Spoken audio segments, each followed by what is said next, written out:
How can you attract your ex back into your life using the law of attraction? This is the question that I get asked all the time. So today, guys, I'm going to be sharing with you three things that you can immediately start implementing so that you can start to increase your magnetism and pull your ex back into your life.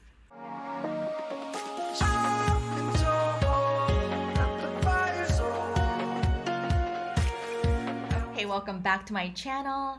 And if this is your first time, I'm Ara, and I'm here to help you build that perfect alignment for the body, mind, and soul so that you can discover who you truly are and live the life you've always wanted. So today's topic is all about, well, when it comes to the law of attraction, what are some of the things that you can do to start to pull your ex back into your life? So let's talk about this for a second here. I mean, they are your ex for a reason, right? Well, so what was the reason for the breakup? Well, it could have been something that you did, or maybe something that they did, or maybe there was just too many disagreements and arguments, and there was just not enough compatibility to resume the relationship. Well, whatever the reason for the breakup was, sometimes we really miss them and want them back into our life, right? I mean, I've been there, and I'm sure you have, and maybe you're currently experiencing that right now, and that's why you're watching this video. So let's get right to it. So the first thing I want to share with you, and this will lay out the foundation right, is to have complete self-love. Because all love starts with self-love, right? And if you don't really understand what I mean by that, let me give you a quick example.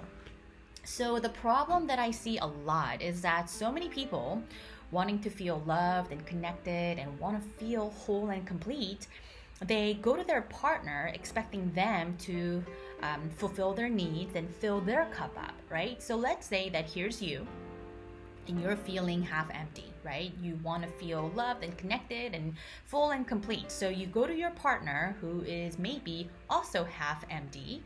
You go to that partner and you want them to love on you and connect with you and spend time with you and, whatever else to make you feel whole.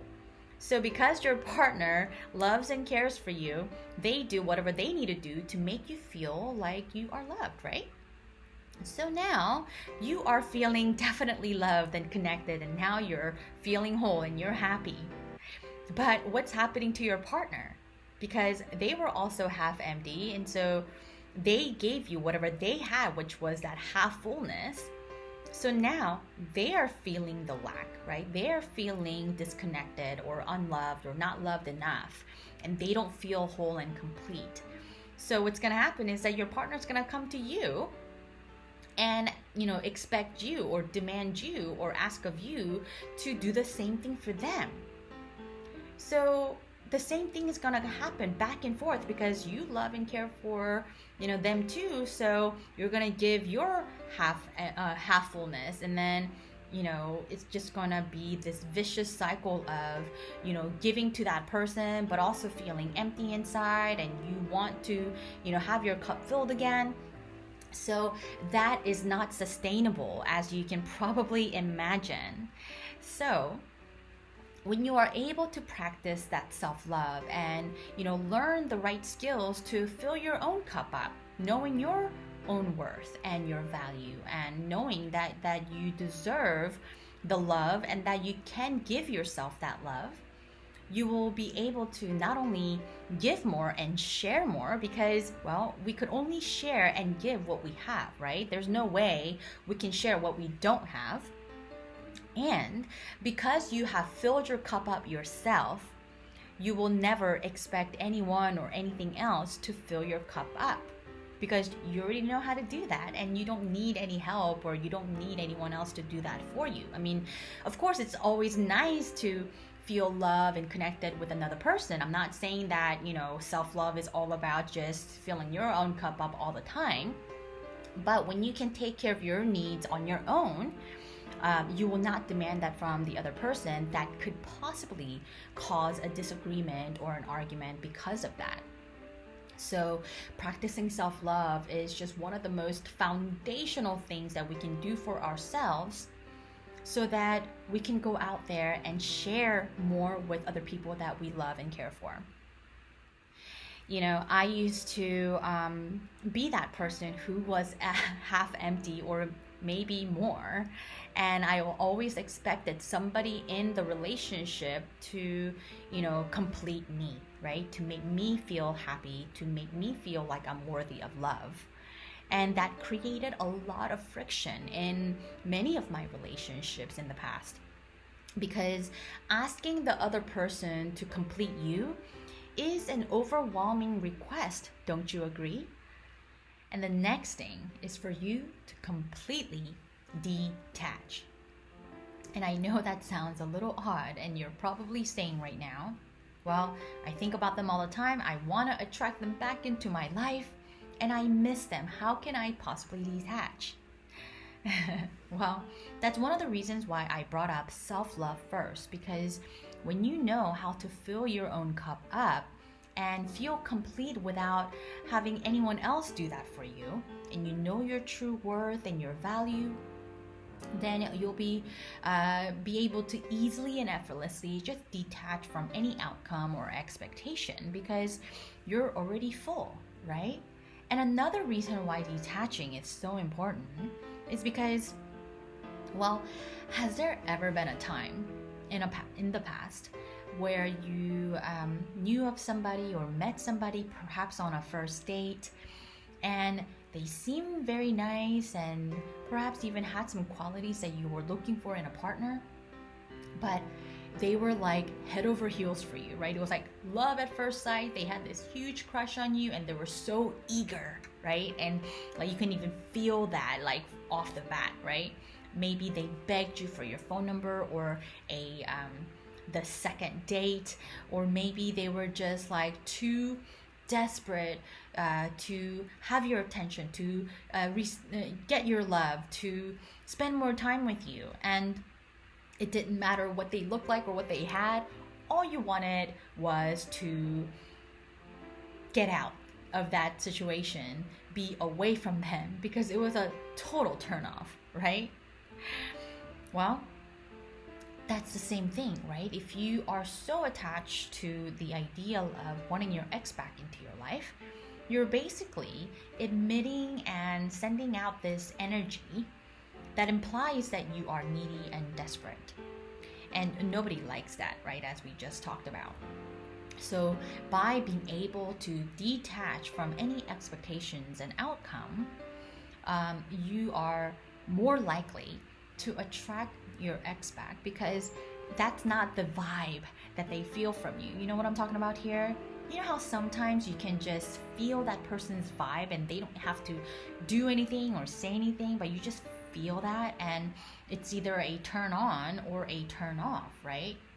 So any energy that implies that you're needy and desperate, people are going to be turned off by that.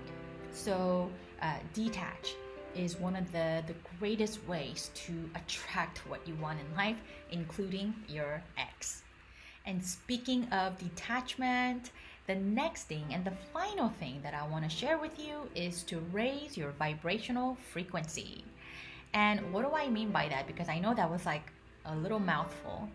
And if you're not familiar with the emotional frequency chart, you could either Google it, or I'll try to leave a link or something on the description below. But the emotions of, let's say, like fear, doubt, neediness, desperation, anger, resentment, all of those negative emotions create a very low vibrational frequency. And the positive energies that we all want to feel and live with, which are what? Gratitude, love, joy, bliss, right? All the things that you want to feel in a relationship, those create very high vibrational frequency. So what you need to do is, if there's any past anger, resentment, any type of negative emotions that you're holding on to, that was created with your partner in the past, you need to let go and release that. because by holding on to those past emotions, it's not going to help not only to attract your ex back, but even if the ex came back, you will have the same quality of relationship that you had in the past because you're still holding on to those past negative emotions.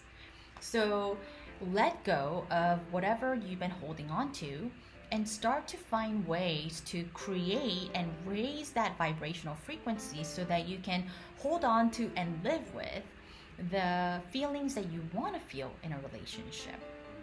And that way, your ex, if that's what they wanted too, right? All the positivity in the relationship, then they will feel that from you, even if it was from far away, because that is the energy that you are emitting out, and everything is vibration, right? And so he's going to, or she is going to feel that vibe from you, right? You want to be that person who emits that type of positive vibration that will just pull people in, including your ex. So I hope what I shared with you in today's video has been helpful to you in your search of wanting to attract your ex back into your life. And I also want to add that when you start to incorporate and practice self-love on a more regular basis, if you haven't been doing so before, you will actually come to a point sometime where you get to really rediscover who you truly are and find your true worth. And that alone can shift and change the whole course of what you actually want to attract into your life. And these things that I shared with you today is exactly what I used personally in my life to attract what I want in my life. Not only in relationships, but just with everything in general. So let me know in the comment box where you're tuning in from and what you have been doing moving forward and what you have actually discovered and attracted into your life. I would love to know.